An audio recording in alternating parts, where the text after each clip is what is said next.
Hey, listeners, welcome back to the ValueHunt podcast. And today I'm really happy to be here with Leslie Klein.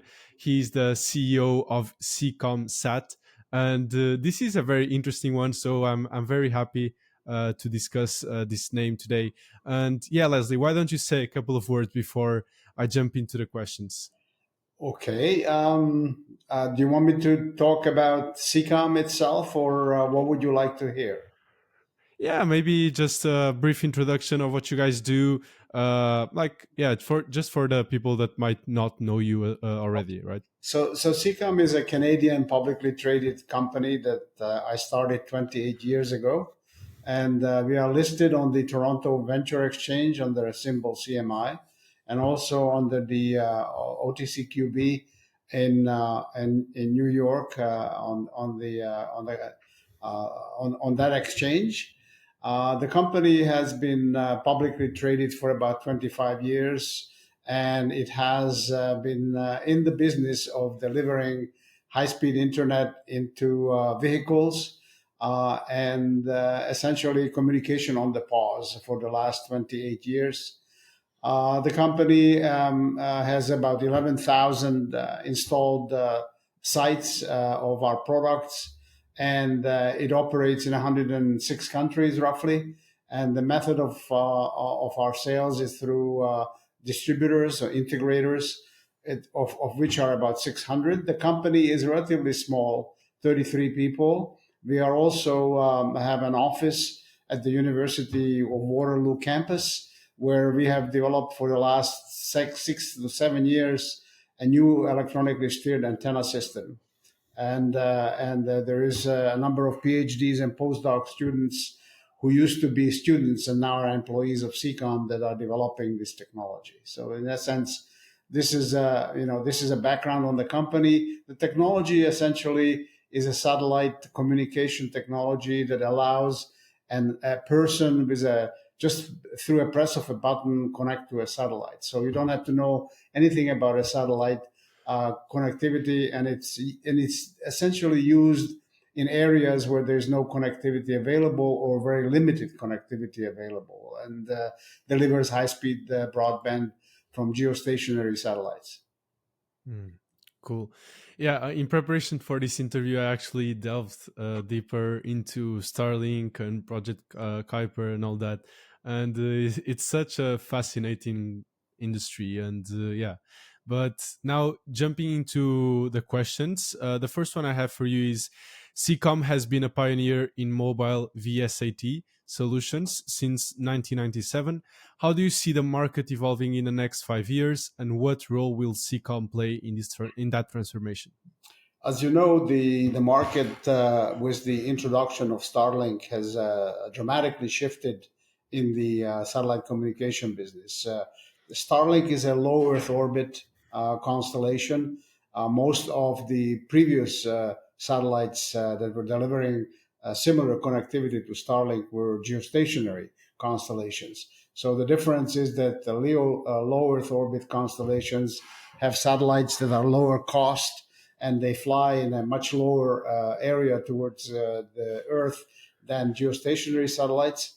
And also because of that, they can use much smaller antennas, less expensive antennas, and they can deliver much more bandwidth than geostationary satellites. And also the latency, which means the time to travel back and forth between the satellite and the antenna, is much shorter with a LEO antenna than it is with a geostationary antenna. Having said that, geostationary satellites are designed to stay up for about 15 years. LEOs need to be replaced every 3 to 5 years, and so it's a horrendously expensive proposition. And while it is definitely the future, the geostationary satellites still play a very significant role going forward, and companies are still launching geos for multiple purposes, multiple uses. But the transformation of LEO or injection of LEO into the marketplace has certainly caused a disturbance in the marketplace, and that's why we 6 or 7 years ago decided to develop an antenna system to ultimately replace the legacy antennas that we use today and make them electronic to work with both LEOs, GEOs, and medium Earth satellites like MEOs.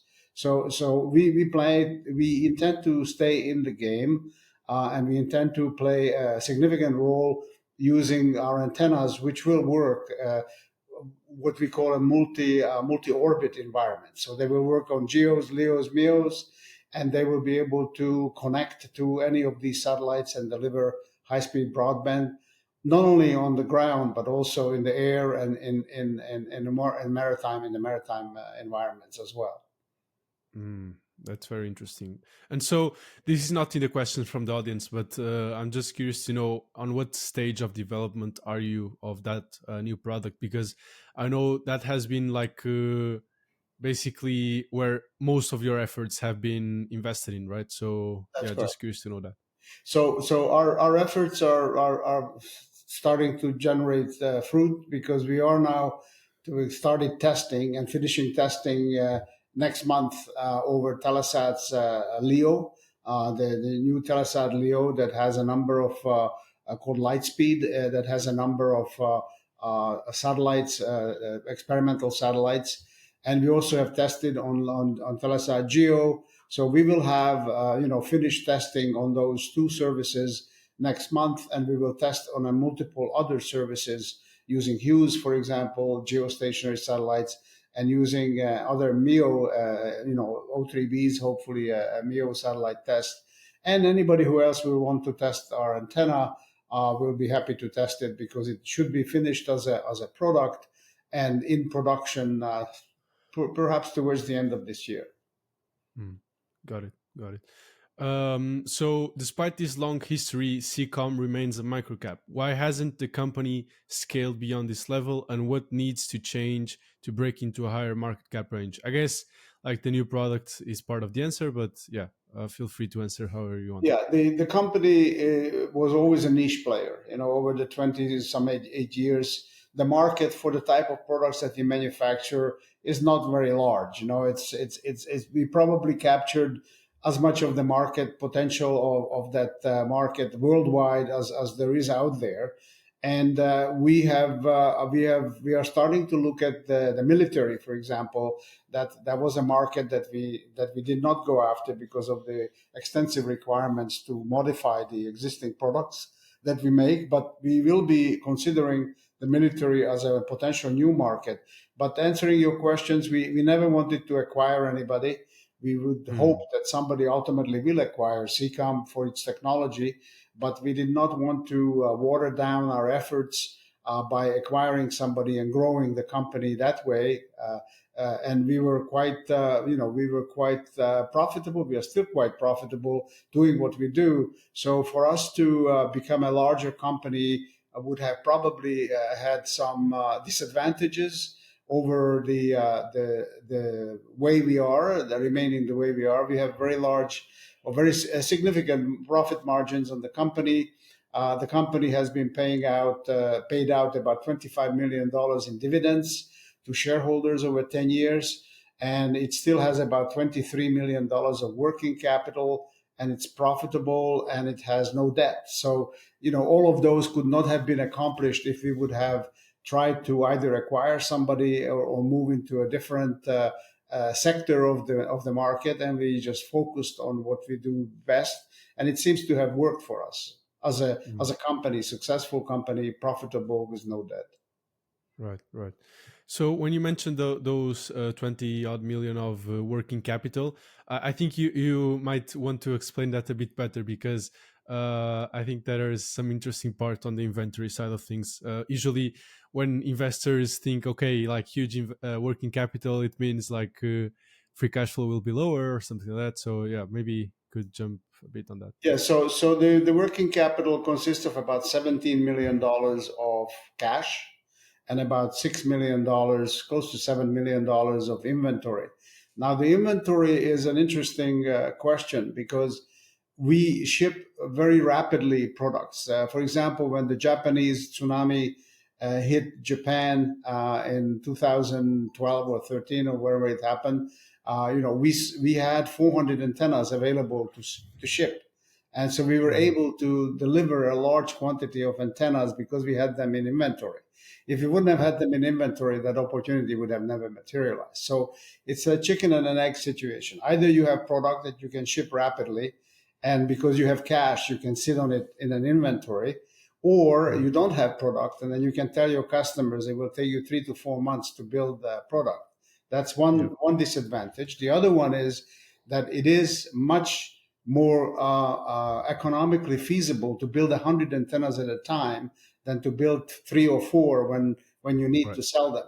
So not only that you are unable to deliver, but you also have to pay a much higher price for building a much smaller quantity than when you can build a large quantity. So our inventory over the 28 years have slowly grown, and now it's shrinking because we are selling a lot of the product from our inventory. So the inventory will probably shrink to a much smaller size, but we will have to consider that as a business decision if we want to continue selling product from inventory, or we want to tell our customers that they will have to wait until we have product built before we can take their order. So those are the advantages and disadvantages of having inventory. Right. Right. Perfect. So the company is developing electronically steerable phased array antennas. Okay, this was a hard one. What competitive advantage does this give you, and how do you plan to commercialize this technology effectively? So the electronically steered the phased array antennas make it possible to track moving satellites. So geostationary satellites don't move; they move with the position of the Earth. But LEO's low Earth orbit satellites are constantly moving. Every 5 to 7 minutes, you have a new satellite coming up over the horizon. So you need an antenna that electronically picks it up and then drops it off, and then it goes back to the next one and picks it up, and it's all done seamlessly so that essentially the customer who is using the system doesn't see this transition from Mhm. one satellite to another. And the only way to do it is through flat panel electronically steered antennas. So we have developed the first Ka band, which is a higher frequency than Starlink Ku band, for example, antenna that has a 10 to 100 times more capacity than a Ku band antenna would have, an Mhm. electronically steered antenna. So these antennas, of course, will work on aircraft, they will work on ships, and will work on cars. So this is something that is actually had to be developed if you wanted to use low Earth orbit or medium Earth orbit satellites. Okay, so I guess part of the question was also how do you plan to commercialize this technology effectively? So maybe you could expand a So bit more yeah, on that. so the technology will be, will be sold on low Earth orbit satellites. There are not that many at the moment, but there will be many of them. But the beauty of the antenna is that it will also work on existing geostationary satellites and medium Earth satellites, and it's flexible enough to be designed to work on drones and many other applications in the military and also in the commercial marketplace where this kind of technology will be required. So the way we plan to commercialize it is that we are also developing our own beamformers, which are part of the antenna itself. So these beamformers are integrated circuits that actually do the forming of the beam when you're tracking the satellite. And they are quite expensive, but they're used also in 5G and radar applications.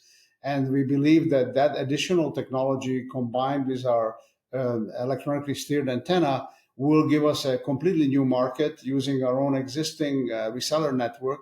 And we are working with an outsourced manufacturer who will be able to build thousands of these antennas for us, and hopefully at a reasonable competitive price. So it will be a different business, using pretty much the same distribution network and the same services that are out there, but it will expand into aero, and marine markets as well, in addition to the ground markets that we have to date we are serving. Mm, interesting. Okay, so what are the biggest bottlenecks or challenges that CCOM faces in scaling its business further, and how do you plan to overcome them? Well, as you know, the we have to pivot because of the existing technology. The legacy technology is slowly going to evaporate. Although there's still many geo stationary satellites and many governments and also countries that will not adapt a Starlink type of a solution for multiple reasons. One is security, and the other one is that they need to control their own destiny. They want their own satellite. They want their own ground stations. And so those will still be customers for both the legacy products and also the new electronically steered antenna products for the geostationary market. The LEO market will expand. Initially, there'll be others other than Starlink and the Kuiper. There'll be Telesat. There'll be a number of governments that are putting up LEOs. And so the Telesat market is going to be worldwide. It's a commercial market. And since we are testing the product already on that service, we'll be probably one of the first to have a working Ka band ESA antenna on Telesat and sell it worldwide to anybody who will be using the Telesat Lightspeed service. In addition to that, because we are building our own chips for these antennas, we'll be able to deliver those antennas at a much more competitive price than anybody else who is buying those chips off the shelf from other sources.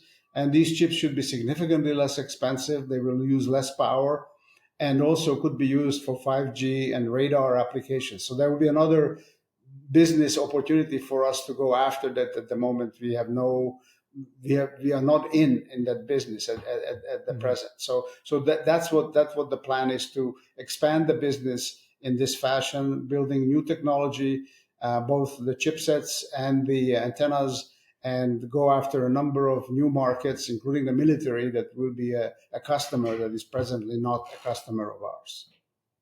Right, right. Okay. So the next question is your stock trades on the TSXV and OTCQB. Have you considered uplisting to a major exchange such as the Nasdaq to attract institutional investors?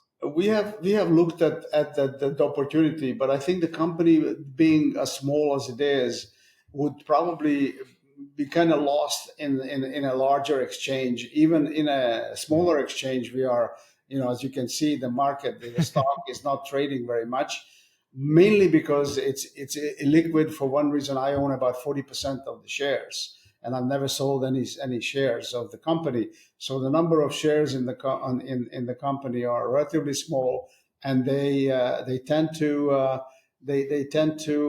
not trade very much. But the company is very healthy. It's profitable, as I mentioned before, and it certainly is much better than many other stocks on the market. But yet, as you can see, it's not trading very much. It's kind of illiquid, and putting it on a larger market and spending more money to do it may not necessarily help the stock that much. Interesting. Okay. Um, CCOM integrates with multiple modem manufacturers, but yeah, I think yeah. What is the risk of being commoditized, and what prevents larger players from cutting you out? Well, as you know, we've been in business 28 years. So far, nobody has cut us out, and others that were in the business have already gone out of the business. So even large players like Cobham, who were in the business, have walked away from it. And so it is a niche market, and it's probably not worth a very large company to generate 30, $40 million in sales and set up an entire division for both manufacturing, support, and sales of this particularly a specific antenna product. And so we don't believe that is a risk for us. The multiple modem situation that you mentioned is interesting because all of the different modems and different hubs in the marketplace require a specific coordination with our controller.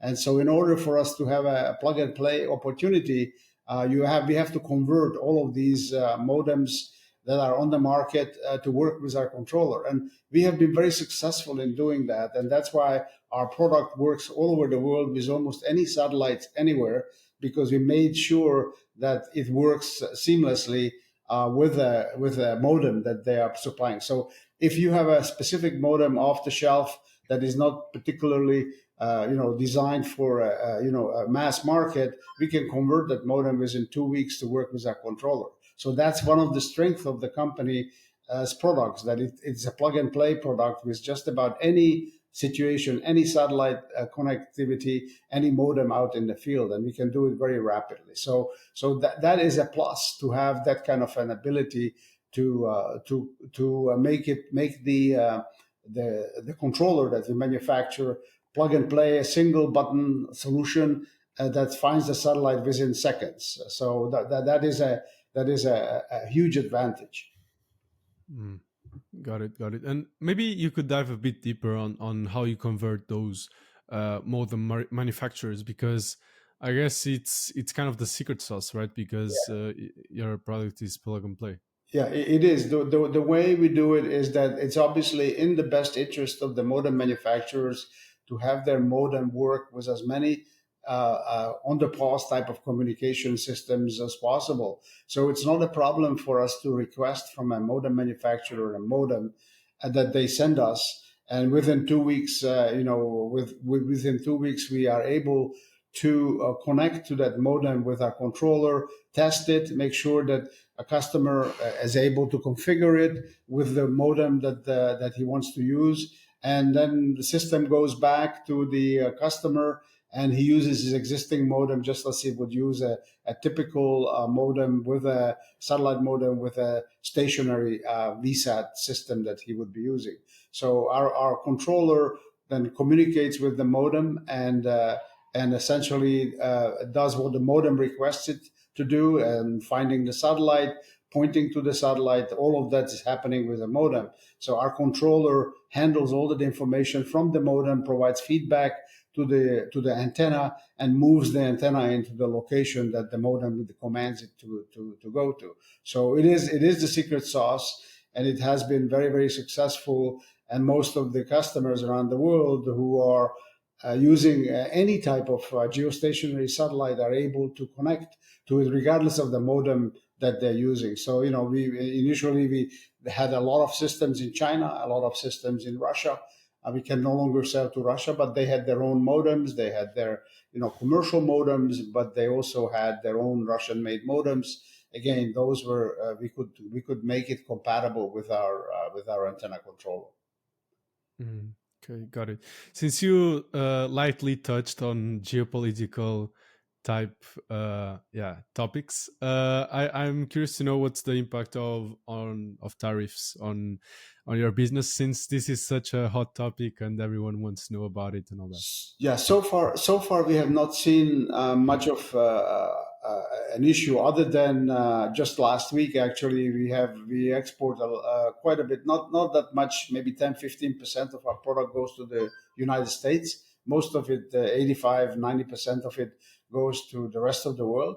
But shipping stuff to the United States, we have been asked to identify the amount of aluminum, for example, Mm. that the product contains, and then we had to pay the tariff on the amount of aluminum that was contained in the product. So this is now becoming a kind of a sensitive issue, because before we had under the U.S.-Canada trade agreement, all of the type of equipment that we manufactured was going freely to the United States, coming freely from the United States. So at the moment, we really don't know how complex it will get or how bad it will get. But as I said, it hopefully will not have much of an impact on our business, because not that much of a business is done in the U.S. But we also buy a lot of stuff from the U.S. So that could also have an impact coming into Canada if Canada puts tariffs on the U.S. made goods. Right. Okay, got it. So, with 106 countries using your products and 600 plus active dealer partners, how do you manage global distribution and after sales support? So our agreement with the resellers is that they actually don't have to have inventory. So they buy product almost immediately from our inventory when they need it, but they have to do the technical support.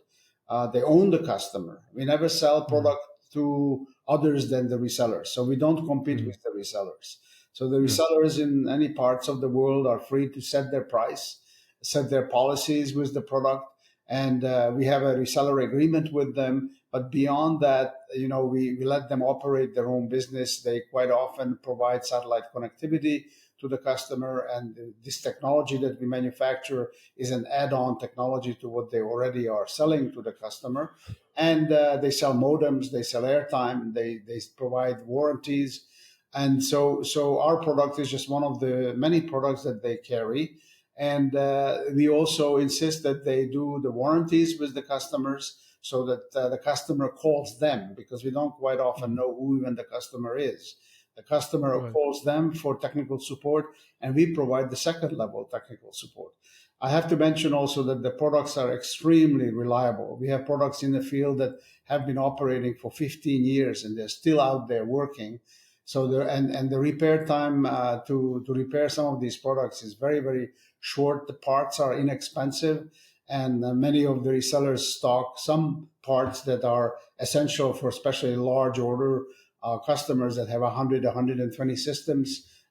They would have some recommended spares that they can rapidly replace in the field for the customer. So the technical support is done on that basis. We also offer these resellers training both in Canada and on site, and we train them to make sure that they can take care of the customer very rapidly. Perfect. Sounds good. Actually, curious. When you mentioned like the lifespan of the product, what is the estimated lifespan of the new electronically, steered antenna? It should work indefinitely. Really, there is not much in there. There is a printed circuit board in there, so it would be similar to what you have in your PC. Okay. The similar type of technology. There is nothing moving in there as compared to the antennas that we make today. They are mechanical antennas. This is all Hmm. electronic, so there is nothing really in there that would essentially have a failure. But you never know. Things fail, chips fail, and essentially we don't have the data yet on the meantime between failure for these antennas, because they are relatively new and they have not been deployed in places like Saudi Arabia or All Sahara, right. or in the very cold regions of the world. So all of that will be collected with time, but we believe that just like many PCs that work, in very tough environments, this antenna will be very much the same, and it will have a very low failure rate. Mm. Got it. Got it. Okay. So with competitors like Cobham, Gillette, and huge network systems, what prevents CCOM from being outcompeted on price and scale? Well, most of those that you mentioned are CCOM resellers. So, for example, Hmm. Hughes and Viasat and Gilat, they're all buying product from us and they're selling it to their customers. They are not in that business. Cobham used to be in that business, but their prices were too high, and I don't think they stayed in the business. I think they walked away from it. And so we are one of the very few that are in the business, and have a reputation over 20 some odd years, worldwide reputation for quality, reliability, and competitiveness. So most of these guys, like the Viasats, the Hugheses, the Eutelsats, are not in the communication on the pause business. So we Hmm. don't compete with them at all. We actually work with them.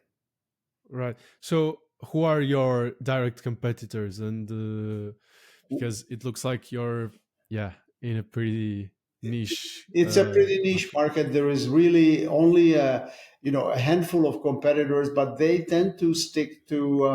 Some of them deal directly with governments and militaries, of which we don't deal with. So we don't manufacture military style product, and so we don't really compete because their products are much more expensive. They are specifically Mm, designed for military, and the number of competitors around the world is, I would say, two or three. So it's insignificant, mhm. and we don't Okay. Okay. necessarily see each other in many competitive situations. Right. Right. Right. Makes sense. And what has prevented you from entering these military type solutions? Because I guess you could adapt your products to fit that market, right? The reason we never entered it is because the amount of money required to certify the product for mil spec markets is fairly large. Also, the cost of the product will dramatically go up, selling it to the military market. And some military markets will not buy, a product from Canada, for example. So, if we were a U.S. based company, we probably would have developed a military style product because we could have sold directly to the U.S. market. But having a Canadian company selling to the U.S. military, which is the largest probably buyer of these products, would probably be not possible. And there's others who are doing that. So we would be competing in that market with others who have been there for a long time, and they have good relationship with both the government and the military that they're selling to. Now, having said that, we have sold quite a number of systems to the Polish, Russian, Indonesian, Taiwanese military, where the product that we sell is not mil spec, but they will buy it anyway because it's half the price and it's just as reliable and meets all the requirements that they have for a military product. So we do have a niche market for militaries that will buy a commercial product because they can buy two products for the price of one. Right, right, And if right. the product is reliable and works well, they don't care. They just deploy it for the military. Okay, got it. So this viewer asks, your products serve areas with poor terrestrial infrastructure, but as global broadband and 5G expand, isn't your total addressable market shrinking? Not really, because there will always be areas where markets are 5G is not available. Also, there's situations where you lose cell towers during a disaster. So when it happened in Japan and the company lost 400 cell towers, they needed to replace it with something.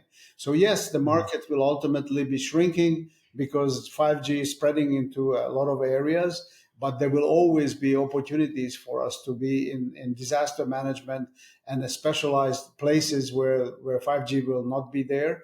Also, you have to consider that there's a lot of opportunities for example, for cellular backhaul that you want to be able to display or deploy an antenna for a day or two or three and provide services while for whatever purposes, a concert or whatever, or you need to backhaul a large amount of cellular work or cellular traffic that is in a specific area over a specific period of time. So opportunities are always there to continue using the satellite. So yes, it is definitely shrinking, but we have never been into an area where you needed 500 or 1,000 users. Mhm. Most of the type of applications are for one user or two users or five users who need immediate connectivity for whatever reason. And this is where mobility comes in. It is not really there to replace 5G or take business away from 5G. Right, right. Okay, makes sense. This is a good one. What's the biggest mistake CCOM has made in the past 5 years, and what lessons have been learned from it? I don't think we made any mistakes. The only mistake, if you want to call it a mistake, is to have a little bit larger inventory than you should have. But as I explained to you before, it's very difficult to know exactly how many systems a customer will want to buy. Now, the other problem that we've encountered is where a customer expected to have a very large business opportunity and wanted 100 antennas or so and wanted it rapidly available, and then that opportunity goes away. So those you spare up for that type of an opportunity and it never materializes. Fortunately, those products can be sold to others. It just may take time. So those are the it's not even a mistake. I think it's an unfortunate development of a situation that you can't really deal with. In other words, you cannot fix it. It's not something that you can solve because nobody has a crystal ball. Nobody sees Right. 100% forward. But in terms of the business, being profitable, having cash on hand, not needing to borrow money, all of those are definitely not mistakes. They're definitely something that almost every business should have. So I believe that the business model that we have developed over the years is a very good one, and I wouldn't change anything, and I would not I cannot find any huge mistakes that the company would have made because we never acquired anybody. We kept the cash. We managed the cash properly, and we built up a network of customers around the world with a very small customer overhead that we have in Canada. So we can have Mhm. customers in Bangladesh and India and in other parts of the world with the number of people that we have. We didn't open up any offices. We did not need to hire people in those countries. And because of the model that we have developed. So the model is a very successful model, very profitable model. And I would say that, if I were to do something differently, I would probably not go public. That would be the change because I think, So yeah, yeah. no, So, go on. yeah. So Okay. I'm just saying that would be something that being a small company and being a profitable company, you're better off being private than being public. On the other hand, there is some advantages of being public because if somebody wants to acquire the company, it's much easier for them to acquire a company with a record of being public and reporting structure and all of that. So, there are pros and cons for all of this. Okay, got it. It's funny that you say that. And actually, I'm curious to know what was the original intent of going public We because, yeah, needed about as you $5 mentioned. million. Dollars. That was the intent. That we needed about $5 million to start the business, which we certainly raised, but we never gone back, and we paid back $25 million to the shareholders Mhm. who allowed us to borrow $5 million. So it was a very good return on investment for those Right, who lent us the money. right. Okay, makes sense. Interesting. So, if we were to sit down for another interview in 3 years, what key milestones would you hope CCOM has achieved by then? I would say that you will see our penetration of our phased array antenna into a large number of new customers. Also, we would have within 3 years a customer base of the beamformer antennas that we would have sold a number of chips to the market. And again, here is a numbers game. If you can build millions of chips for the general market, then you will be able to reduce your own antenna cost significantly because you'll be using the same chips at a lower and per chip cost per antenna. So I believe that the company will have a new direction in 3 years. It will have new customers in 3 years, and it is also possible that somebody will acquire the company, within that time because of the technology, because they may want to expand on the technology, get it into the military, for example, develop some new versions of the technology that took about 6 years to develop. So there's a very good likelihood that the company would be acquired by somebody in that time frame to move it on in a different way that we are able to do it at our own pace. But actually, a question just popped into my mind. Like at these valuations, which are obviously undemanding for everyone that's paid some attention to CCOM, wouldn't it be like a bad thing to be acquired? Because I guess you're selling it for cheaper than what's worth, or like would you demand a pretty hefty premium? It depends, the value is really in what somebody is prepared to pay, and also it's technology, right? So some technology companies are fetching a much higher price than the actual valuation of it is. It depends who is buying and how much importance that they assign to the technology that we have, that they may want to have. And so it's hard to say if the price would be low or the price would be high. The price would probably be whatever it is at the right price. If somebody is looking to buy the company, and the price is what the price they're offering for the business, then that would be the right price. I mean, we could ask $100 a share. It's obviously would not happen because there would be no buyers at that price. But there could be also a combination where a company buys some of the shares or become involved in working with us to increase the share value of the company, and then they would benefit from it themselves. being part of the company. So there's many variations of what somebody who is interested in the technology would be able to offer to CCOM. And of course, having somebody, a larger company, let's say, that is in the business and looking at this technology, and they could do much more with it than what we can, then it may be an interest for us to consider some sort of a collaboration, where we would all benefit. And so, but that remains to be Hmm. seen, obviously, as to if it happens and when it happens and how it happens. Right. Okay, perfect. So the last two questions I have from the audience are both somewhat related. So I'll just ask you what keeps you up at night, like any technology breakthroughs or any just risk that you see in the business, whatever. Well, the risks in the business are always there, as you can see with the Starlink, situation where some of the large companies like Hughes and Viasat have lost hundreds of thousands of subscribers because of Yeah. Starlink.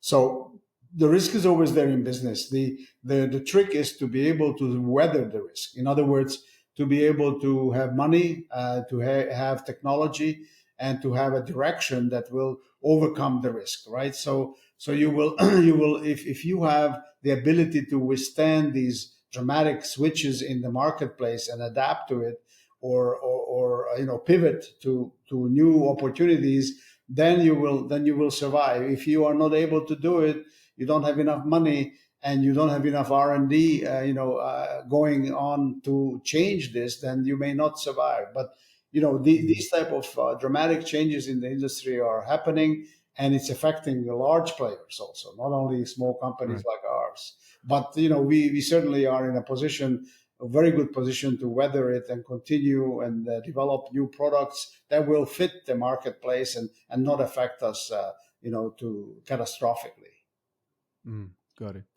Okay, so you graduated the questions from the audience. Now, I would like to ask you a couple of questions from my side. And the first one is actually like from studying Starlink and all these other Leo offerings and the ventures that are popping up. They are taking like a vertical integrated approach, right? So they are trying to build everything they need, right? So is there any way you would be able to collaborate with the say Starlink and Project Kuiper from Amazon and those players? Because that's a question that's still open for me. Yeah, I don't think that would be likely because these are closed networks. In other words, Hmm. they provide their own service, they make their own equipment. The equipment is specifically targeted to their own service.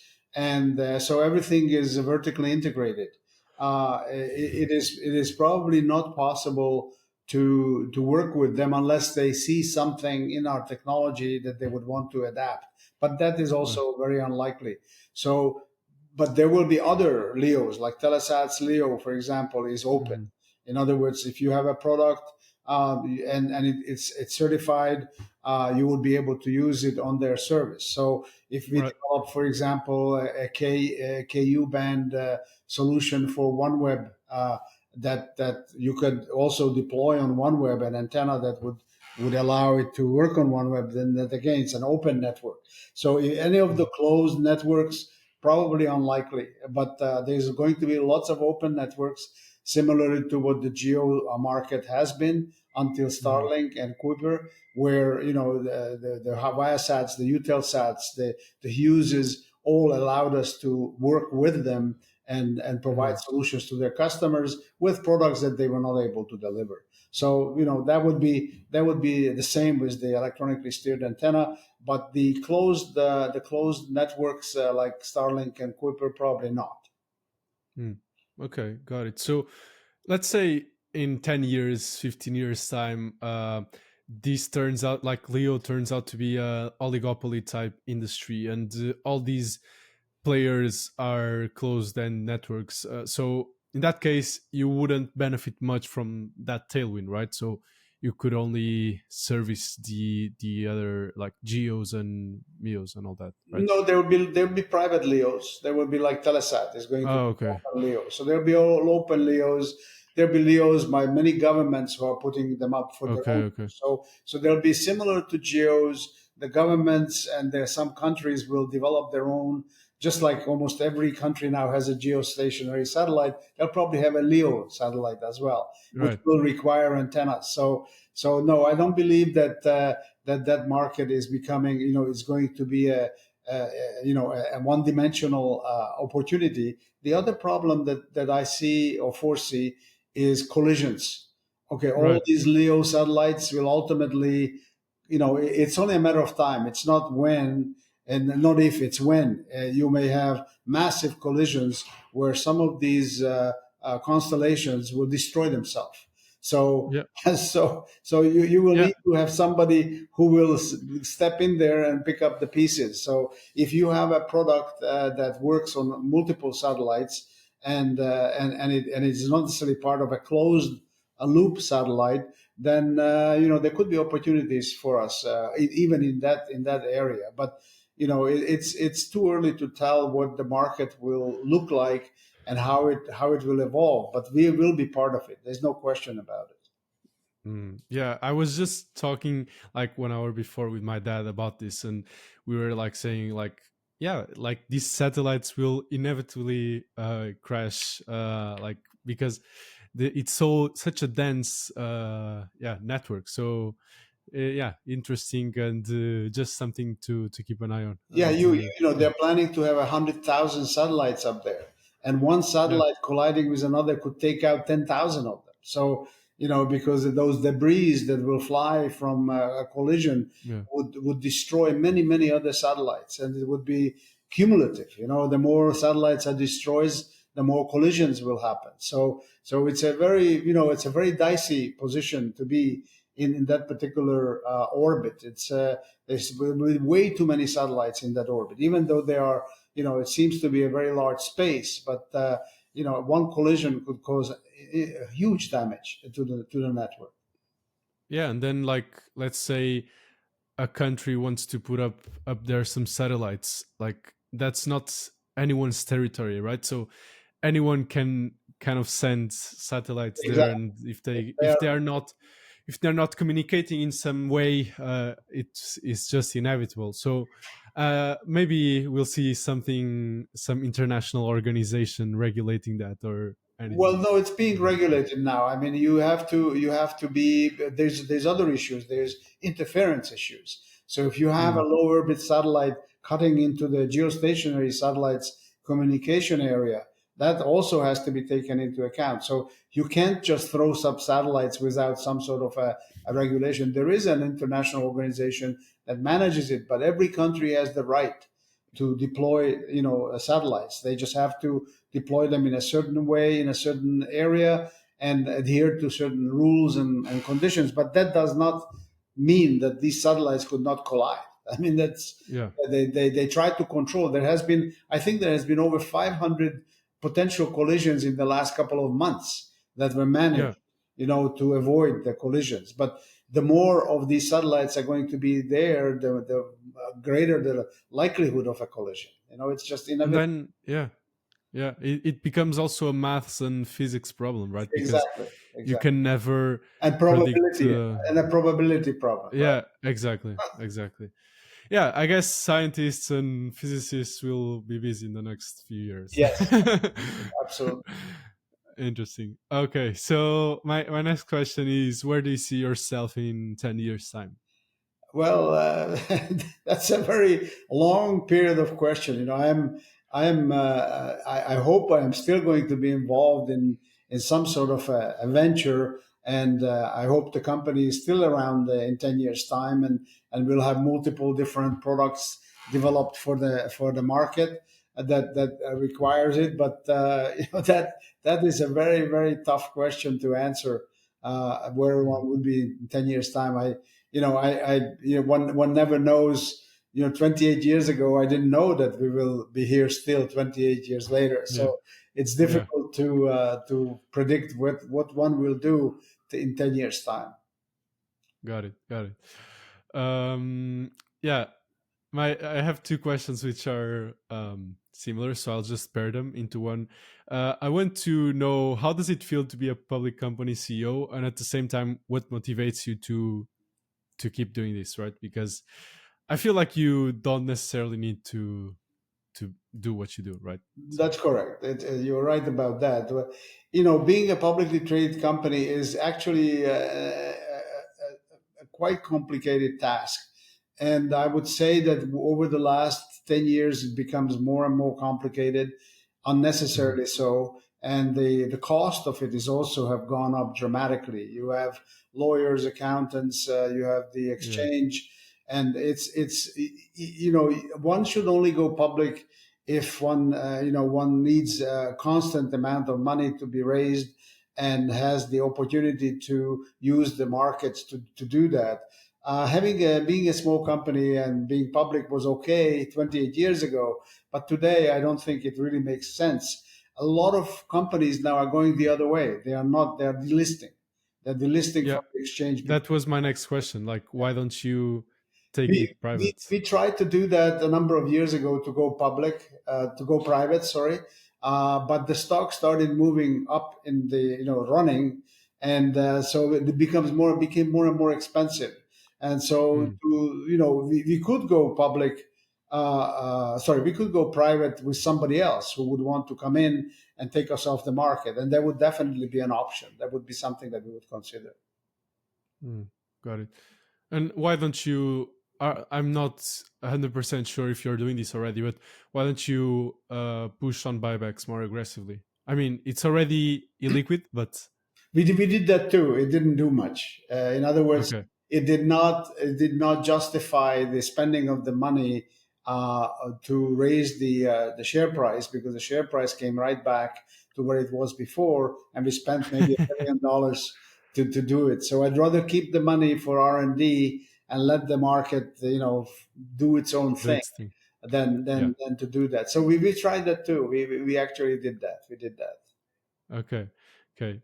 Yeah, I think that's kind of the right approach. Maybe it takes time, but eventually the market catches up with fundamentals. And Yes. I don't know if you're aware of Warren Buffett's famous quote, like in the short term the market is like yeah, a voting machine, and in the long run it's a weighing machine. So yeah, let's see if this applies to you as well. Well, But time will tell.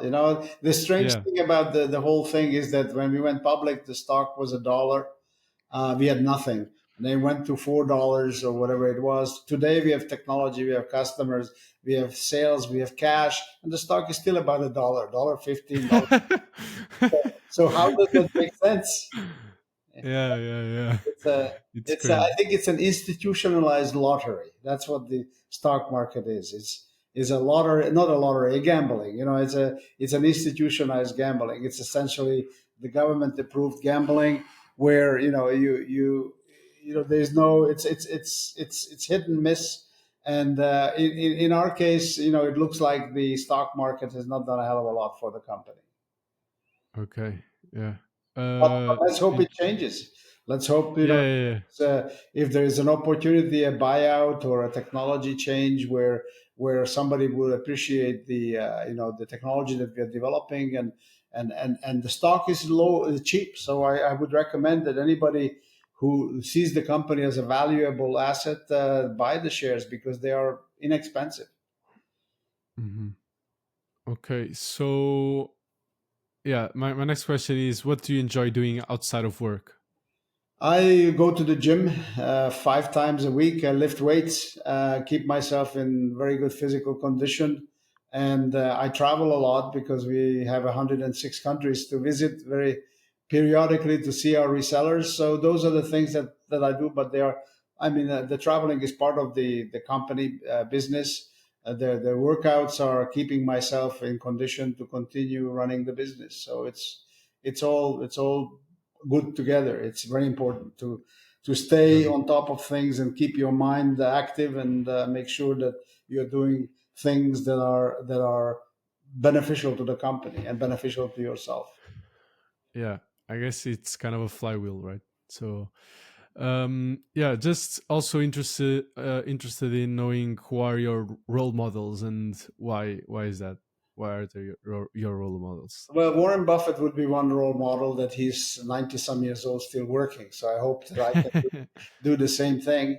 Um, Other role models would be probably the professors that I worked with at the university, who have been very talented and very capable of delivering, helping us design and develop the phased array antenna system. Um, it's a good question. I never thought about the role models. I tend to. I guess those would be the only ones that I can think of the bat. Mm, I can't think of anybody else that Arnold Schwarzenegger would be a role model. nice. He, Yeah, I he like him too. yeah, he definitely has done something incredible for a person who I actually met him a couple of times. So, you know, Really? yeah, Can because you tell that story? I beg your pardon. Can you tell that story? Yeah, I'm I curious. mean, I had an office in Los Angeles, a computer, was in a computer business at a company that I ultimately sold. And he had, I used to go to the gym, the Gold's Gym, where he used to work out. And he also had a restaurant not far where my business was. And so I would go in there and see him there. He was very friendly, and we would have a chat about bodybuilding, because I like that. I lift weights. I'm a bodybuilder. So it was very interesting, and he's a very natural person. Very friendly, very unassuming. It was a very nice, to meet the man. And so he gave me a couple of pictures of his autograph, to give to my children. So it was very interesting to meet him. Yeah. Okay, so my last question is actually, what do you fear? I really don't fear anything. I don't. I'm one of those people who believes in faith. Whatever comes to you. Whatever happens. I don't have a built-in fear. Because I don't. You can't fear something that you don't know anything about, right? So you have to go through life assuming that everything will work out, and you try to do the things that make it possible. But fear, I don't really fear anything. Okay, cool, awesome. I guess that's a good way to wrap up the interview. Just wanted to thank you for, yeah, dedicating this hour to our listeners and everyone interested in the company. So yeah, I guess we will catch up in a few years' time and know really what's the destination of what was the destination of CComSat. Pleasure anytime. If you have any questions, or if anything exciting happens, let me know. I'll be happy to update you.